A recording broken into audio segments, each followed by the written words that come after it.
Hello everyone, I am Rob, and I am doing a supplemental RPGaDay episode for the 11th, 12th, and 13th, which I skipped. Not that I didn't make videos for them, but they were they didn't work. So we're going to redo this. So this is going to be 3 days worth with 3 words. Those words are examine, friendship, and mystery. So, examine and mystery to me are kind of linked, because mysteries are often mysteries until such time as somebody actually puts in the work to examine the scenario that the mystery occurs in and gathers clues and unravels the mystery. A good adventure, a good game master's work should, if there is mystery, have answers. And quite honestly, the best game masters often can make almost miraculous leaps on the fly when players try to roll back the fog behind what they can immediately see.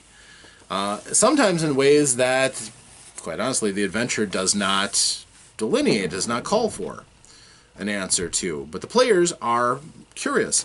And if you've done a good job of setting up an adventure, the players should be curious in the things that are outside of the bounds. Because it makes the world more rich if the world is complete and has answers to those questions they can look into.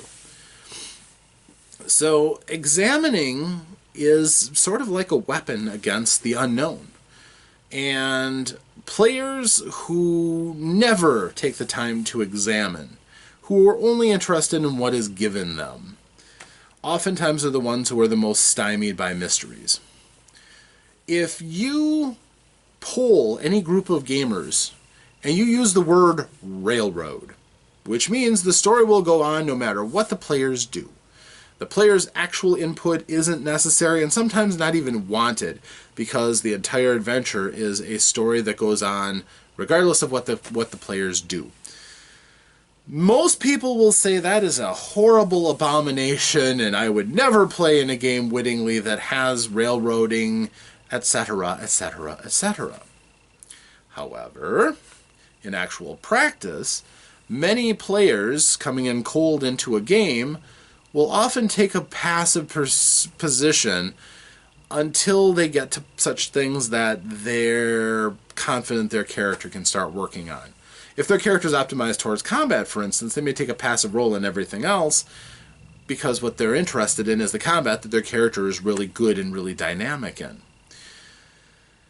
Examining is a function of care and concern.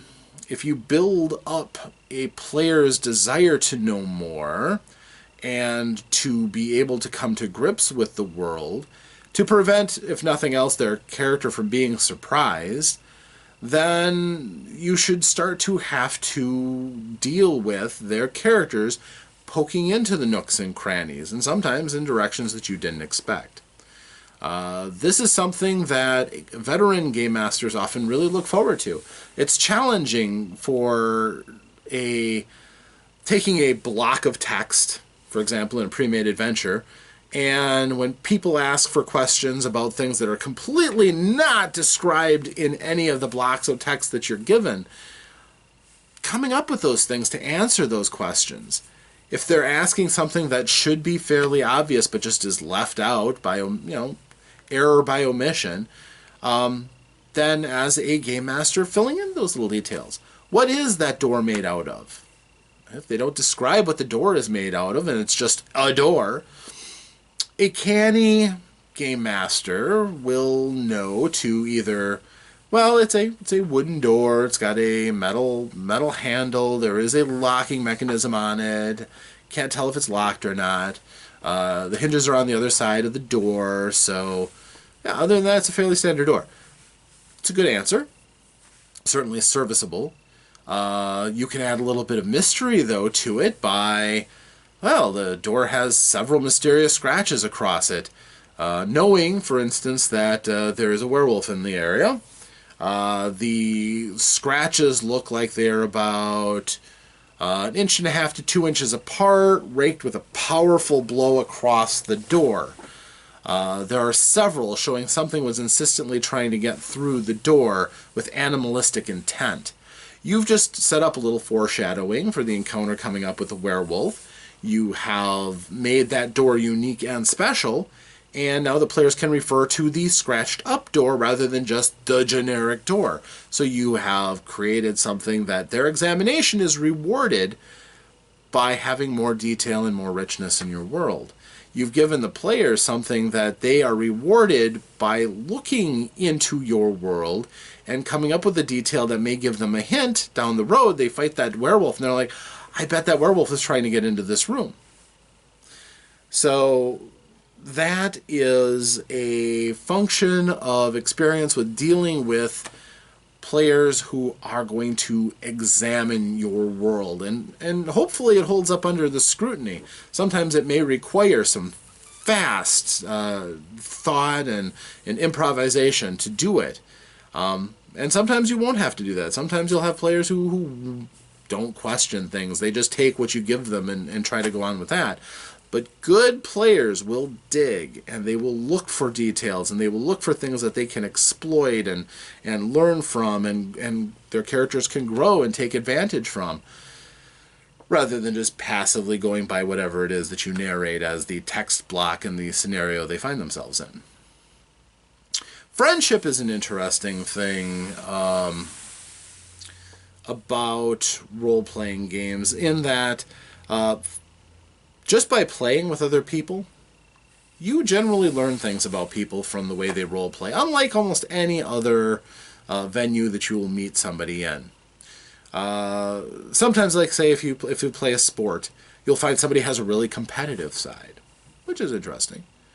But if you role play with somebody, every character that you play in some way, shape, or form is a facet of your own personality. Not necessarily the full story. You can play an evil character and not worry that you yourself are a vile, despicable person. But somewhere there's a little tiny shard that you don't like to bring out that wants to do things for their own wicked ends, and indulging that in a character can sometimes reveal little slivers of your own personality. If you can still be friends with other people and see these kind of behaviors and experiences, well, that sometimes those are some of the best friendships that I've ever had, honestly, were formed at gaming tables. You know, meeting people and understanding the person a little bit better by little things they let slip out through their characters. You know, people who really long for a hero character who will stand up to the challenge and fight alongside of their allies. Well, maybe it's because that person has that strong sense of loyalty and maybe a tinge of self-sacrifice that could be very, very, good for a long-term relationship. And maybe a person who shows that off in a game really does have those traits. It's certainly at least an inkling of that somewhere in their character. Friendships that I've had personally, most of my best friends, I can say I've played alongside of and gotten to know them better through the games, which is excellent, quite honestly. Role-playing is a wonderful social activity, or it has the potential to be. So that's my thoughts on friendship in the game. It also, of course, the extended, not necessarily being at the table, but sometimes just talking about gaming. And this includes all of you, my friends on Facebook, that I value and treasure our relationships and friendships. Would we have ever met without this medium of gaming? Probably not. So there's something to be said for that as well. As far as mystery, as I said, it was kind of interlinked with my examination part, but quite honestly, if you are going to be a game master who at all wants any sense of suspense or any sense of making your players work for any kind of hint or advancement that they find, Cultivating a sense of mystery is an essential part of that. It means there's a lot of information outside of the text box that you make the players fill in. One of the interesting games that I have, this isn't a role-playing game, this is a board game, it's called Crack the Case. It was made by Milton Bradley back in the 90s. And basically, what it is I give a scenario, the narrator gives a scenario, and it's extremely, extremely light on detail. For instance, a man lies dead on the beach. Most of these are murder mysteries. That's all I'm going to tell you is a man lies dead on the beach. You would have to ask me questions that I can answer yes or no and find out who that person is and why were they killed. From just that. Could actually be kind of fun if we did that. If you enjoyed this video, a man lies dead on the beach. Who were they and why did they die? Leave your questions in the comments below. I will answer them. I can only answer yes, no, or it doesn't matter, or I don't know if that's something that usually that doesn't matter. And we could play one round of this little game ourselves. But again, omission is essential for continuing mystery. Leaving holes in the story so that the players can fill in by finding clues and forging connections themselves, well, that's how you build good mystery. That's how you build good suspense. It's not so much what you show the players. When you want to awe the players or you want to engage the players, give them more detail. If you want them to really start actively looking for those kind of details and engaging with the story, leave things out and let them want for the information. It's my advice. That's 3 days worth of topics. This isn't optimal, but I did want to fill in those blanks, so that's my answers for days 11, 12, and 13 of the RPG-A-Day. Thank you for watching. If you enjoyed this, please like, subscribe, Lair of OmnusI. I appreciate it. And until next time, I will see you the next time I crawl in front of the internet to make another one of these videos. Thank you, and farewell.